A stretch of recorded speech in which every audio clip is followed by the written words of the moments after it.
کہاں جاؤ گے اس کی پکڑ سے؟ اس کی پکڑ سے بچ کر کہاں جاؤ گے؟ ان بطش ربک لشدید۔ ہم تو یہی کہتے رہتے ہیں وہ رحمان الرحیم ہے، یہ تو میں بھی مانتا ہوں وہ رحمان الرحیم ہے، کبھی قہار اور جبار کے لفظ پر بھی غور کیا ہے؟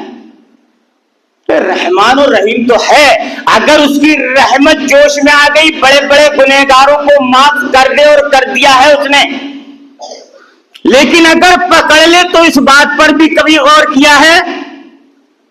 شداد کو نہیں چھوڑا، قارون کو نہیں چھوڑا، فرعون کو نہیں چھوڑا، قوم عاد کو نہیں چھوڑا۔ قوم عاد کے لوگ جانتے ہو اتنے قداور، اتنے طاقتور، مال و دولت میں، نشے میں بالکل چور، وہ کسی قوم کو خاطر میں نہیں لاتے تھے، اللہ کی یاد سے غافل رہے، زمین پر فتنہ فساد کیا، تکبر کیا، گھمنڈ کیا، اللہ کو بھول گئے۔ جو اللہ نے پکڑا تو معلوم ہے ایسے ایسے طاقتور لوگ تھے قوم عاد اور سمود کے اندر، یہ بڑے بڑے درختوں کو اس طریقے سے لے کر کے جل سے اکھاڑ دیا کرتے تھے۔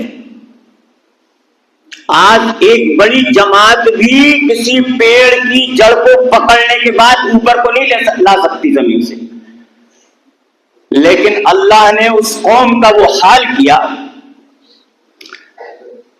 کہ ان پر ایسا عذاب آیا، دن رات ایک ہفتے تک تیز تند ہوا چلی، مکانوں کو تہوبالا کر دیا، اور ان کو ایسا پٹک پٹک کر کے مارا کہ دیکھنے والی آنکھوں نے دیکھا کہ جیسے ایسے زمین پر پڑے ہوئے جیسے کھجور کے تنے۔ کھجور کا درخت دیکھا ہے نا، لمبا ہوتا ہے۔ اتنے قداور لوگ، اتنے بہادر، اتنی طاقت اور قوت رکھنے والے لوگ، لیکن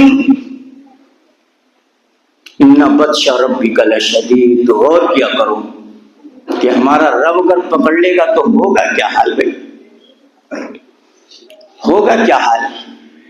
دنیا کی پکڑ سے تو ہم چھٹ سکتے ہیں، وکیل چھڑا سکتا ہے جائز ناجائز پیسہ لے کر کے، جج کے سامنے بھی پوٹری پہنچ جائے گی، وہ بھی چھڑا دے گا آپ کو، لیکن احکم الحاکمین کے دربار میں جب پہنچو گے وہاں کوئی رشوت نہیں چلے گی، وہاں کوئی پاور اور طاقت اور قوت کام نہیں آئے گی، وہاں پیسے کی تھیلی کام نہیں آئے گی، صرف رحمان اور قہار ہوگا اور سامنے آپ ہوں گے۔